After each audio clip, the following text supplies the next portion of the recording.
Ipha bembiza ngohlanya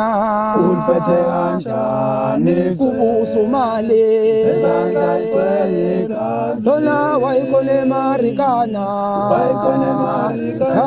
kuphela namhlanje uphethiswe ipha bembiza ngohlanya uliphethe kanjani ikwakubusa umali ezandla igcwele igazi lona wayikhona emarikana kuphela namhlanje uphethiswe ipha bembiza ngohlanya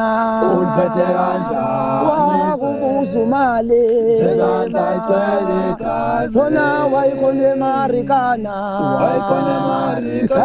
kuphela abantu namhlanje uphethiswe ipha bembiza ngohlanya uliphethe kanjani ikwakubusa umali ezandla igcwele igazi lona wayikhona emarikana kuphela abantu namhlanje uphethiswe